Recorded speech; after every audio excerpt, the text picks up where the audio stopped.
I've seen a lot of questions floating around for Dragon Ball Sparking Zero over the last 48 hours since the announcement. I wanted to kind of go over some different things on the websites for EN and JP that kind of confirm and hint towards a lot of different things that a lot of you guys have been asking. And then we're going to take those contexts and look back at the trailer to see what other things we can kind of notice based on what we've seen from the actual websites and confirmation. So first and foremost, I wanted to talk about the naming structure. A lot of people are confused on what Sparking Zero is. They're kind of wondering, okay, what happened to Tenkaichi 4? Did it get dumped? Did it get trashed? What happened to that? So Sparking Zero is just basically the naming scheme from JP. So JP has always used Sparking in their Tenkaichi series. So originally, like Budokai Tenkaichi 1 was Dragon Ball Sparking over in JP, and then 2 was Sparking Nero, and then I think 3 was Sparking Meteor. So this little naming structure is not new to JP. It's only new internationally, and I imagine, at least from what I understand, is the reason that they called it Budokai Tenkaichi is because they were following up on Budokai 1 through 3, which was extremely popular internationally, and so they kind of wanted to ride that, and so they made Budokai Tenkaichi like the naming scheme internationally. So this is kind of just like kind of rehashing everything back to being like a global scale and a global naming structure from what I understand. So it does obviously tell you here that it says Budokai Tenkaichi. This is a new legendary gameplay of it, and this is basically just in the same series. So yeah, not a different game, basically the same thing. Tenkaichi 4 and Sparking Zero are the same game.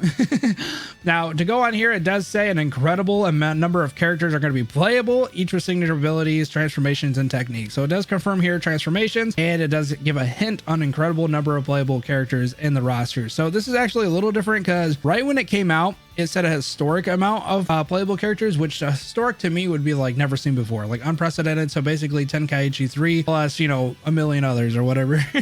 So historic to me is just a greater meaning, and it means so much more in terms of like grand scale than incredible. Incredible is kind of a weird structure because like incredible could mean anything. I mean, technically Tenkaichi 3 you could say was an incredible roster because it had a lot of people on it, right? So it was incredible.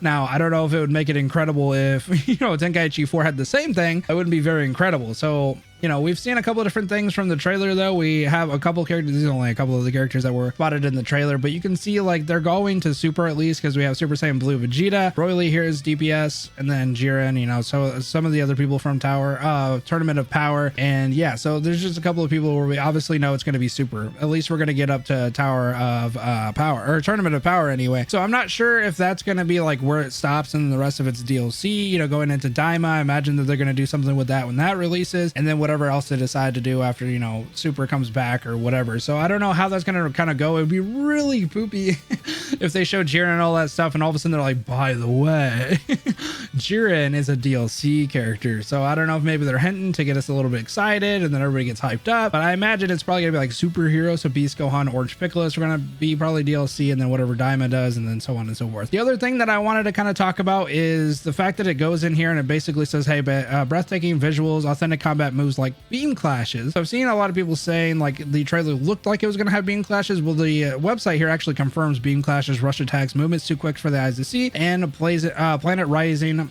ultimate attack. So we've seen that with Frieza in the trailer. It looked like Frieza's attack was actually destroying the planet, which we've seen a little bit of that in Tenkaichi 3, but it was a little bit more, I don't know, just like not as impactful. So it definitely looks like they're going for something that's immersive, impactful.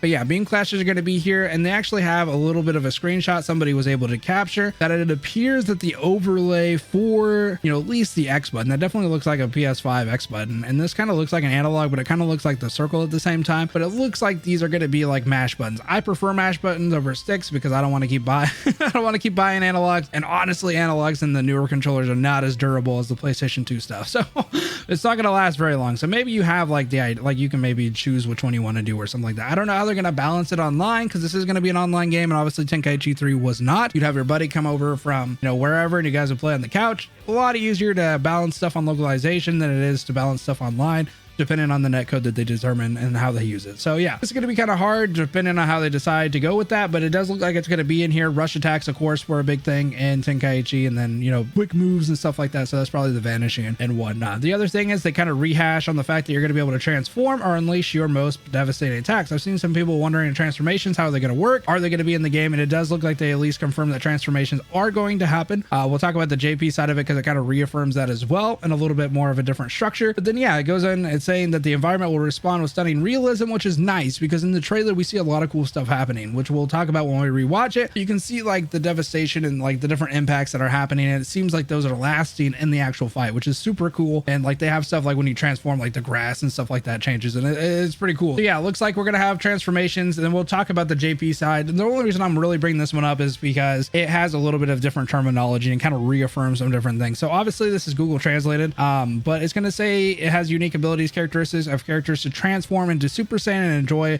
dramatic dragon-like battles. And it says such as a one-shot reversal and powerful special move that can be released with like extreme. I don't know how it says it because it won't let me go over, but basically it's just saying we have reversals, counters, and stuff like that. We also have transformations into Super Saiyan, which I want, bro. I don't want to have to transform on based on somebody else. I want to go on like, you know, Super Saiyan 1 into Super Saiyan 3 into God into, you know, Super Saiyan Blue or whatever the hell I want to do. But yeah, so here's what it basically says. You can stir up the wind, shake the vegetation, change the weather, and even blow away rocks and buildings with special moves. This is super cool. Changing the weather. Imagine you go Super Saiyan and you're just like Namek, bro. You start getting the clouds and you get the lightning. Like, come on, bro. That's gonna be so cool. And then yeah, so it basically says that all this is gonna happen in real time during combat battle, and you can experience this if you're a Dragon Ball character. So they're really pushing this as like a Dragon Ball simulator. You're just basically playing as your favorite characters. No confirmation, no anything about creative characters and stuff like that. I really don't think they're going to go that way. This is really just to be the Dragon Ball characters, to be Goku, to be Vegeta. I really think that's the whole point of this game. Now it goes on to say chasing from blow to blow and countering by reading the timing. So it says here reading the timing, which means that there's going to be things that you have to pay attention to. It's not just going to be mash, attack, and dodge something. Like you're going to have to pay attention to the timing and stuff like that. So it says the series' traditional battle system remains the same, but has evolved with the addition of new actions. So obviously, you know, it has like kind of deflex and countering and stuff like that, which is a little bit more of a new addition. A little bit, because you could actually do that in Tenkaichi 3 as well, which actually helped me beat the hell out of Beast Go. Is when I learned I can actually counter stuff. So yeah, it just basically says it's just like the original, but more heated. So we got reconfirmation basically that this is going to be staying true to Tenkaichi, and that they're not going to go ahead and change like every little thing about it, which I know a lot of people get mad about. So this is going to be a 1.5 speed because I want to see some different things. So this first little part I think is actually an intro. I think this is what happens when you choose your two characters and they have this little dynamic intro. I don't know if it's going to be different for each character or it's going to have like based on the map. I kind of feel like it'd mainly be based on the map. But you can see this like little intro as you go in and fight. So that's cool that they brought those back. But there's a couple things that I want you guys to pay attention to, and that's mainly the coloration on the screen when certain things happen. So when Vegeta goes ahead and vanish, super cool, but he hits and it goes black and white. So that black and white thing is going to happen periodically throughout some of the different fights or some of the different fight scenes. And I think it means timing. I think it has something to do with timing. But okay, let's go ahead and come back to that here in a couple of minutes. So the devastation here, you can see the destruction. Goku goes flying. We've seen stuff like this kind of happen in Tenkaichi 3. So these big old pillars and stuff like that have always kind of been destructible, but never like the side of this mountain would be destructible. But you can obviously say that it's super cool, like really awesome. But this is where it gets pretty interesting. So again, black and white, you can see that, but you can see the rocks and stuff being sucked up by the Gallic gun. Now that's something we've never seen before. And then Goku's going to go ahead and flash again, black and white. Boom. I don't know if that means perfect action. At this point, it kind of seems like maybe it's a visual representation of something cool happening, or it's just kind of like this, like to give it a little bit of like contrast on the scenery to make it look really cool. But again, Goku has all these rocks flying around him, dude. So you can tell that it's doing stuff to the environment. They feel like they have impacts, bro. You can see the rocks splattering off the side of this mountain, and it's really cool. But this is kind of what makes me think it's a timing thing. So when Vegeta deflects this, black and white. So I don't know if it's just like you did something really cool. Here's a little contrast, but this is like a raging blast mechanic. So you can tell that they took Tenkaichi stuff. They know that a lot of people liked the raging blast stuff, and they took that because in raging blast, and I've seen a lot of people say that you can't do this in raging blast because it was just ki blast. No, it was Kamehamehas and it was beams and stuff. It was Gallic guns and stuff. Of course, on that one, I think you only had to hold down one of the triggers, and then you could like just smack the analog and it would eventually do it. So it's probably gonna have to be something to do with timing, and it has to be probably a little bit more prominent and skill based, because otherwise somebody's just gonna sit there and mash the hell out of it and just deflect everything you have possible. But yeah, so again, devastation, destruction right under Vegeta. He deflected it, so he didn't take the damage, but look at the way that it just mashes the side of this mountain.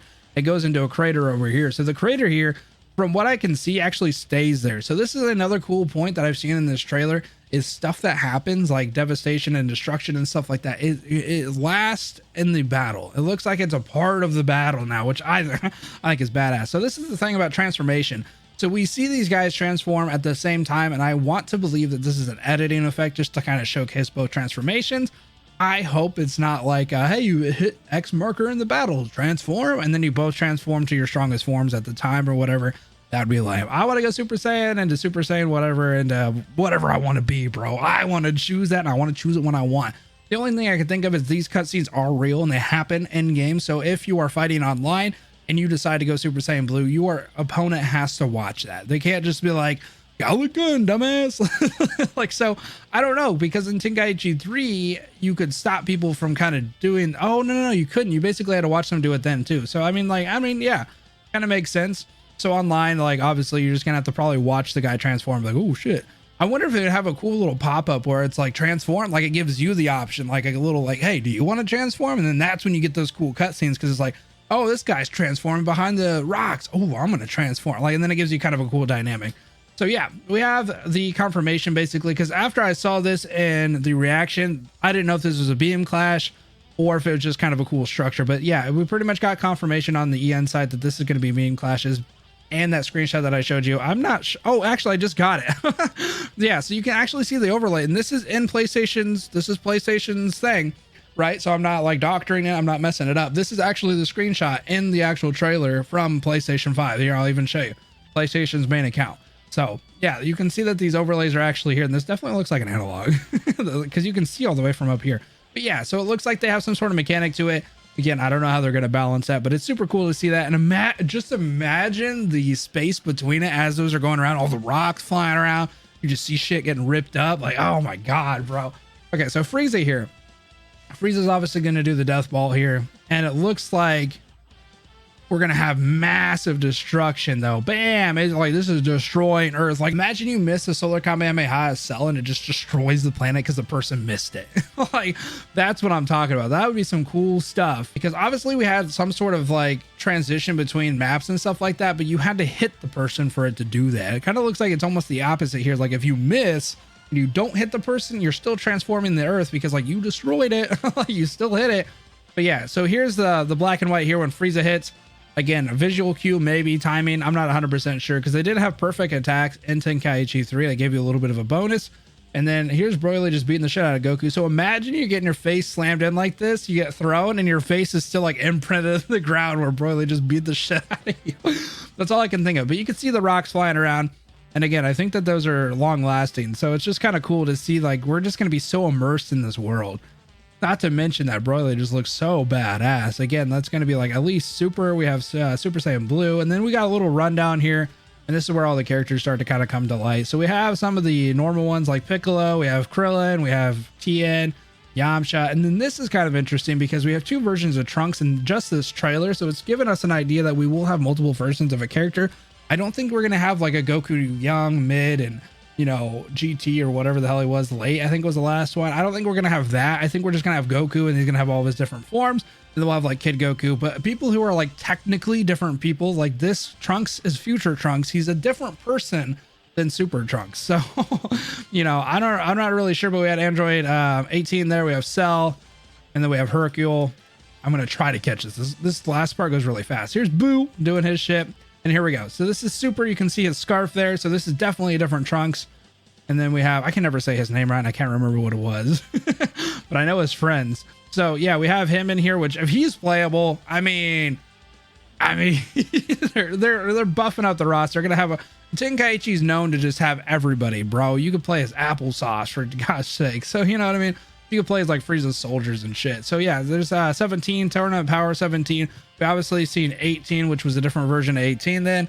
So yeah, Jiren's there for like a 2-point split second, and then we have Goku and Super Saiyan Blue. So a lot of stuff's happening with the roster. Obviously, we don't have any direct correlation how big it's going to be. I think this game's shaping up to be very, very promising. The fact that this is all real in-game footage based on the fact that it gave us that little prompt at the beginning means that this is probably going to shape up to be very, very nice and a very good addition to the Tenkaichi. I like the fact that it's obviously playing homage to the Tenkaichi stuff while adding a little bit of the nuances from Raging Blast, some of the different things that I think that made Raging Blast really good. Transformations look like they're kind of pulled from there, as well as that deflex countering. It just gives us a little bit more defensive options. And honestly, I just think it's going to be really, really great in terms of combat and the way that it feels. Obviously, we'll have to wait until we actually play it to get a real good concrete idea of it. So we'll be doing our first impressions, play through all that different stuff with Sparking Zero when it comes out. So make sure to subscribe if you want to see that and other anime content. Currently, we're going through Storm as well, playing ranked.